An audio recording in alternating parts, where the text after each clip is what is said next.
ظلم کو برداشت کر کے بد دعا نہ کرنا بلکہ دعا دینا یہ سنت سرور انبیاء ہے، بلکہ مقام صبر کے اوپر شکر کرنا سنت ہے۔ جہاں پہ مقام صبر ہو وہاں شکر کرنا سنت ہے۔ اب یہ بہت مشکل کام ہے بیٹا، لیکن کرو تو صحیح، کوشش تو کرو، معاشرہ بنتا ہی ایسے ہے۔ مطلب آپ کیا کریں گے جی، یہ آسان آسان چیزیں ہیں اور یہ کر لیتے ہیں، وہ جو سرور انبیاء صلی اللہ علیہ وسلم نے کہا ہے کہ جی یہ جو ہے نا یہ ذرا مشکل ہے تو رہنے دیں۔ دین میں قرآن پاک میں اللہ کیا کہتا ہے کہ مکمل طور پہ داخل ہو، یہ نہیں ہے کہ جہاں پہ آپ کا کمفرٹ زون اجازت ہو وہاں سے دین میں داخل ہو جائیں، اور جہاں پہ آپ کا کمفرٹ زون جو ہے نا وہ اجازت نہ دے وہاں پہ آپ دین میں داخل نہ ہو۔ بالکل ٹھیک ہے۔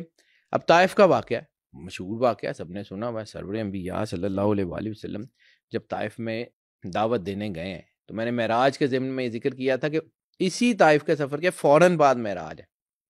اللہ کو بھی سرور انبیاء کی دلجوئی کرنی پڑی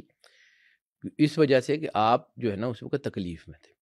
طائف والوں نے پتھر مارے اور سرور انبیاء صلی اللہ علیہ وآلہ وسلم کی حالت یہ ہے کہ جب وہاں کے وہ باش لڑکے پتھر مارے تھے تو سرور انبیاء صلی اللہ علیہ وآلہ وسلم کے سر سے لے کے پیر تک خون بہہ رہا تھا اور آپ کا جوتا خون سے بھر گیا تھا۔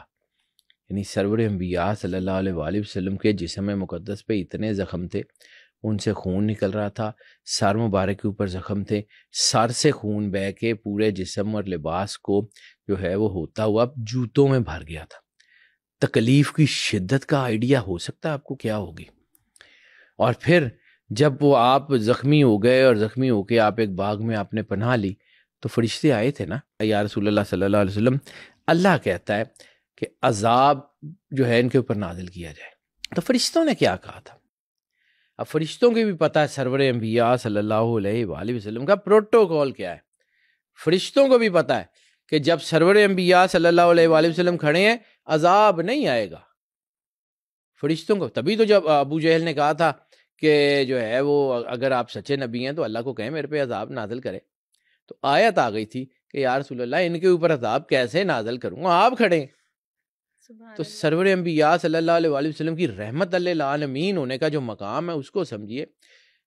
کہ عذاب کے فرشتے آئے، انہوں نے آ کے کہا یا رسول اللہ اللہ نے تو حکم دیا ہے کہ ان کو عذاب دینا ہے، اب آپ تشریف فرمائیں، تو یا تو آپ قدم پیچھے کر لیں تاکہ ہم ان کو عذاب دیں، یا آپ اپنی زبان اطہر سے حکم دے دیں ہم ان کو عذاب دیں۔ تو سرور انبیاء صلی اللہ علیہ وآلہ وسلم کا کنڈکٹ کیا ہے؟ جب فرشتوں نے کہا کہ ہم دونوں پہاڑ ملا دیتے ہیں، ان کو پیس کے ختم کر دیتے ہیں، رسالت مآب نے کہا نہیں ایسا نہیں، ان کی اولاد میں سے یقیناً مسلمان پیدا ہوں گے، چھوڑ دو ان کو۔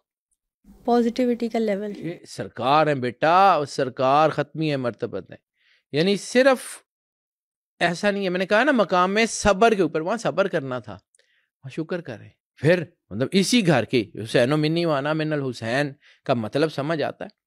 کہ مولا حسین علیہ الصلوۃ والسلام کے بارے میں جو سرکار ختمی ہے مرتبت بادشاہ کنین صلی اللہ علیہ وسلم نے فرمایا کہ حسین مجھ سے اور میں حسین سے، تو جو رسالت مآب نے کیا مولا حسین نے بھی کیا۔ کربلا میں شہادتیں ہو رہی ہیں، بیٹے مارے گئے ہیں، اولاد شہید ہے، دوست شہید ہے، مولا حسین سر سے پاؤں تک زخموں سے چور ہیں، یعنی آپ کا جو جبہ توپ کاپی میں پڑا ہوا ہے 1900 سے زیادہ زخم ہے،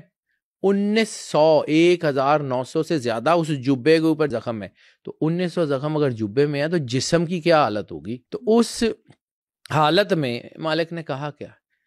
رضل رضائک و تسلیم امرک، ہم تیری رضا پہ راضی ہیں، تیرے امر پہ سر تسلیم خم کرتے ہیں، مالک جو دل کرے کر۔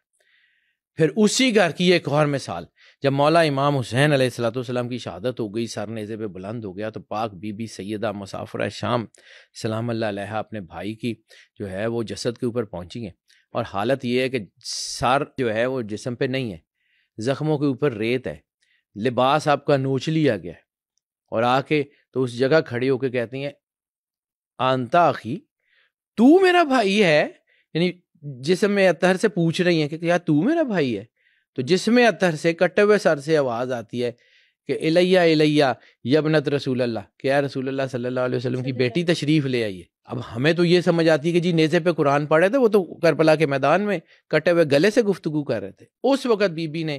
اپنے بھائی کا جو جسد اطہر ہے وہ آگے رکھا، پاس بیٹھ گئیں، ہاتھ اٹھایا آسمان کے اوپر اور کہا اللہم تقبل حاذل قربان، اے اللہ ہماری یہ قربانی قبول کر، یہ خاندان بیٹا ایسا ہی ہے، یہ گھر ایسا ہی ہے، یہ سنتیں. اگر رسالت مآب سرور انبیاء صلی اللہ علیہ وسلم کی حدیث ہے کہ میں تم میں 2 چیزیں چھوڑ کے جا رہا ہوں، کتاب اللہ و عطرت اہل بیت، تو رسول اللہ کی سنت پہ جنہوں نے بے عین ہی عمل کیا ہے وہ یہی گھر ہے. مطلب میں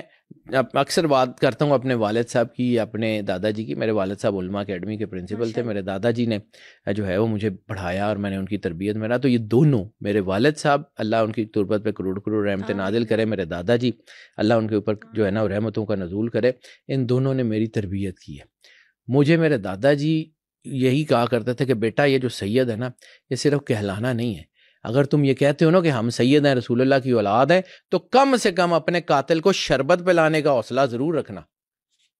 کم از کم اتنا ضرور کرنا کہ تو لوگ تمہیں دیکھ کے یہ نہ کہیں کہ بچہ سیداں دا تے کرن کی ڈے. ہم پنجابی بولتے تھے تو میرے دادا جی مجھے کہتے تھے کہ پتر